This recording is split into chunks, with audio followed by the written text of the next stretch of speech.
Your financial planning and analysis team performs many tasks, supporting teams across the entire company. Are they doing the right tasks? Are they working on the tasks that matter? How strongly does your FP&A team support your operations team? Are they aligned together and aligned with the overall strategy? I believe the more your FP&A works closely with operations, the more competitive your organization will be, resulting in improved market positioning and more revenue. Let's dig into why it's important to align these two important teams in the company. Please enjoy the episode. Welcome to the Finance Leader Podcast, where leadership is bigger than the numbers. I am your host, Stephen McLean. This is the podcast for developing leaders in finance and accounting. Please consider following me on Twitter, Facebook, Instagram, and LinkedIn. My usernames and the links are in this episode's show notes. You can also follow Finance Leader Academy on LinkedIn. Thank you. This is episode number 145, and I'll be talking about why aligning the financial planning and analysis team with operations will be more beneficial to the organization, and I will highlight the following topics. Number 1, the benefits of properly strategically aligning your FP&A team. Number 2, what happens when FP&A is not aligned. And 3, a few steps to get started. Welcome back to another fun and leadership-focused season for the podcast. I'm excited to share some insights that aim to help you as finance leaders to grow your leadership, to grow your strategic mindset, and other critical skills in your advancement to CFO and beyond. As finance leaders, I want to encourage you to look at things differently than how your peers do. I want you to look through the lenses of strategy and problem solving. Look for opportunities and beware of threats in the marketplace. Understand risk and know when to take more risk to the benefit of the organization and to the benefit of yourself. In case you missed it, this past summer, I shared a series on internal auditing. Please go back to listen to those episodes if you have not already. I covered a variety of topics that included internal audit planning, the role of the audit team manager, financial integrity, risk management, and forensic accounting. I know you will enjoy those incredible episodes. This week, I am talking about aligning your financial planning and analysis team with operations. This is a critical relationship. Your operations team generally oversees the revenue-generating functions for the company. The better aligned operations is with FP&A, the more likely the organization can find ways to find critical insights to grow revenue, reduce costs, better allocate resources, optimize labor, and overall provide a better experience for the customers and also for the employees. What happens when operations and FP&A are more aligned? I believe it brings better results. You get to solve the tough problems together instead of doing it in isolated bubbles. You get to share the facts and assumptions so you build better models and better projections, and you can dig into the data that matters. To get better aligned, I would start with a shared vision and building trust. We want to make sure that the strategic objectives get translated into relatable finance terms so that they can be connected to financial targets. A shared vision creates alignment within a team by giving everyone a clear sense of purpose and direction, which in turn builds trust. When leaders and team members know they are working toward the same goals, communication becomes more open and transparent, and decisions are easier to understand and support. This shared sense of purpose reduces uncertainty, minimizes conflict, and helps people feel valued as contributors to a common mission. As trust grows, collaboration improves, and individuals become more willing to rely on each other, share ideas freely, and commit fully to achieving results together. Alignment brings better forecasting for sales and production or service delivery. Better forecasting builds confidence and trust. It also helps with reducing expenses. We all want to order the right amount of raw materials for production, so we don't have capital tied to excess materials on the shelf and when we can't properly schedule the labor that is required. Your usual two top expenses are, of course, labor and raw materials. When your forecasting is more accurate, your costs can be better controlled. I'm a huge fan of collaboration. Whenever you have a chance to work with someone else on a problem, you will most likely get a better solution. That's why I'm an advocate that FP&A and operations work together more closely. While serving in the Army, I had the great opportunity on several assignments to work closely with our sister services, the Navy, Marine Corps, and the Air Force. It was always a better outcome when we cooperated on a problem instead of working separately. Who can you work with more closely to solve a significant problem? The FP&A team can be a powerful tool for the senior leadership. What does a well-aligned FP&A team look like? A well-aligned FP&A team operates as a strategic partner to the business rather than just a reporting function. The team is deeply integrated with operations, the supply chain, sales, and leadership, ensuring financial insights are tied directly to business drivers and performance outcomes. They maintain a forward-looking mindset, using forecasting, scenario analysis, and sensitivity testing to guide decisions instead of only relying on historical results. Collaboration is strong, with finance professionals proactively engaging with department leaders to translate strategy into measurable financial plans. Processes are streamlined, data is accurate and accessible, and technology is leveraged for automation and advanced analytics. Ultimately, a well-aligned FP&A team provides not just the numbers, but actionable insights that shape the strategy, improve competitiveness, and drive sustainable growth. Don't forget to subscribe to the podcast on the platform you are currently listening to, and also please subscribe to my weekly email. When you subscribe to the email, you will receive a free guide on becoming a finance leader. It's filled with many tips and strategies to grow your leadership. Thank you. I made it one of my primary duties in finance and accounting to partner with the teams that I supported. I wanted to learn everything I could about the metrics and the data that I tracked and analyzed. I wanted to know all the variables and conditions that would affect how each metric behaved. Once you know how the metrics act in accordance with the market conditions, you can develop better models which can lead to better decisions.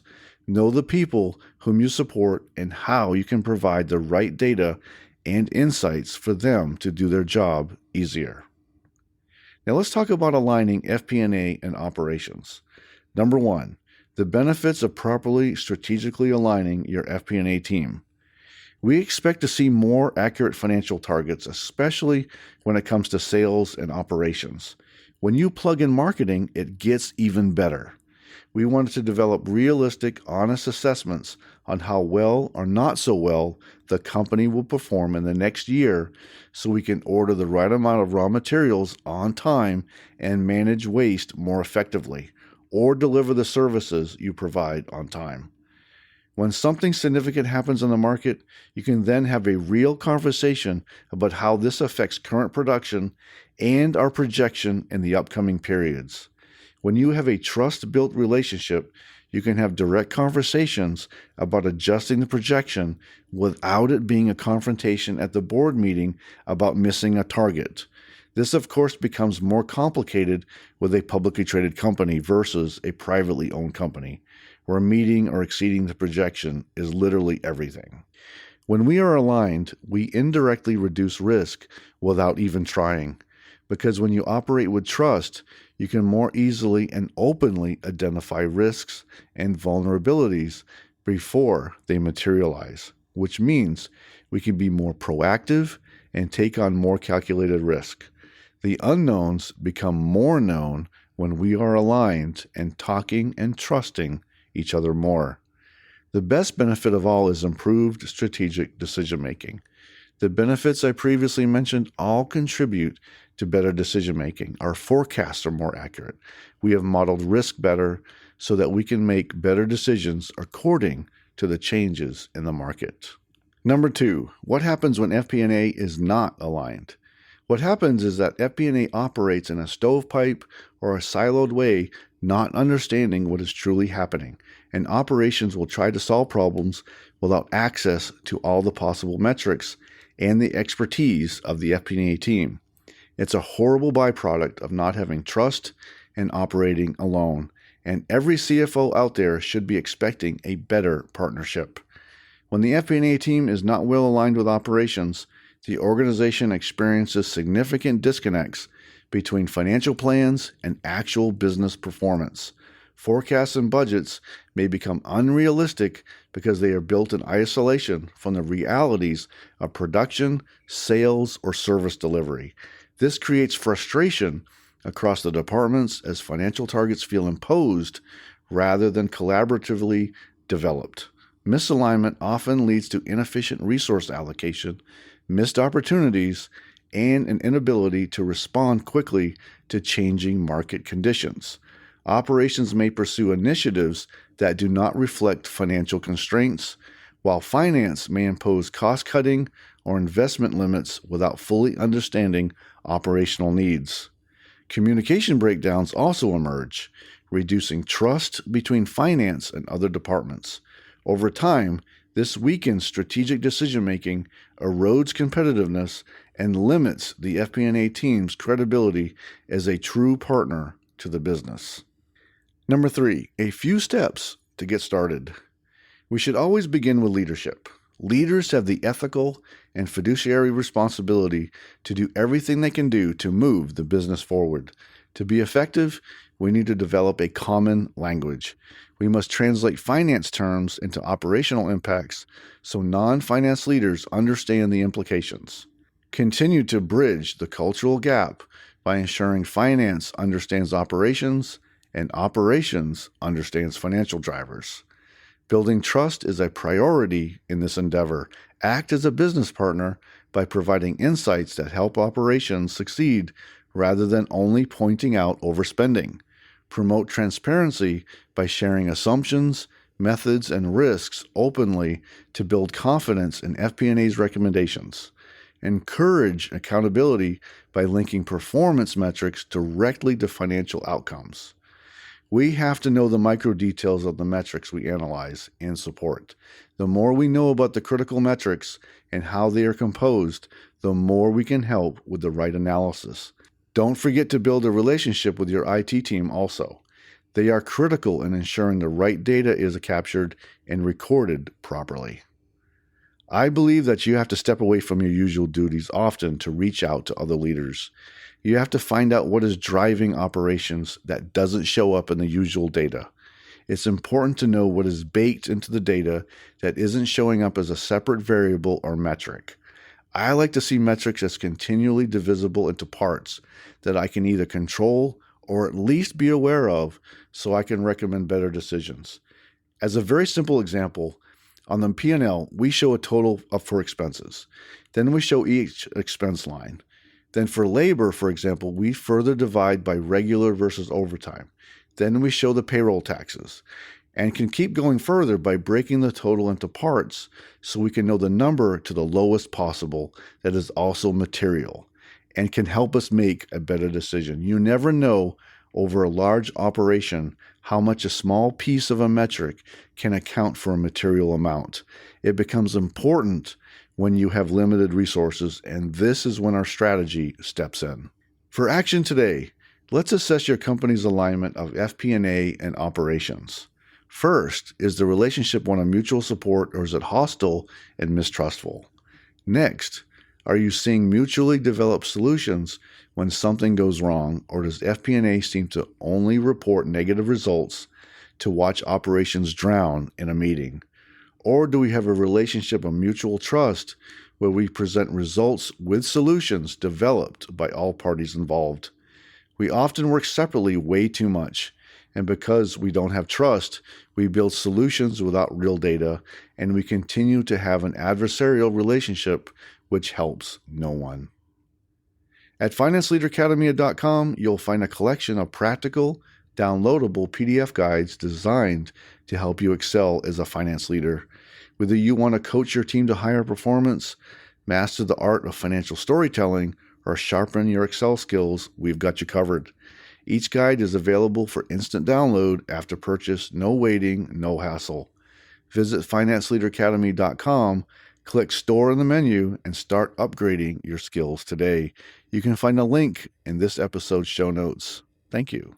Today, I talked about why aligning the financial planning and analysis team with operations can be beneficial to the organization, and I highlighted the following points. Number 1, the benefits of properly strategically aligning your FP&A team. Number 2, what happens when FP&A is not aligned. And 3, a few steps to get started. A caution we always need to be aware of is that FP&A still has a responsibility to report accurate numbers. Quote unquote, becoming too friendly gives the impression that FP&A will hide missed goals, which is probably why most people keep their distance and don't develop a professional relationship that focuses on solving problems. I respond by saying that FP&A should not have a gotcha attitude, but a professional partnership to dig into the problem. We show the numbers no matter what they are, and a way forward to solve it when something goes wrong. That's the expectation and the standard. We have a professional responsibility to present the facts and to also be part of the solution. That's finance leadership. I hope you enjoyed the Finance Leader Podcast. You can find this episode wherever you listen to podcasts. If this episode helped you today, please share with a colleague. Until next time, you can check out more resources at financeleaderacademy.com and sign up for my weekly updates so you don't miss an episode of the podcast.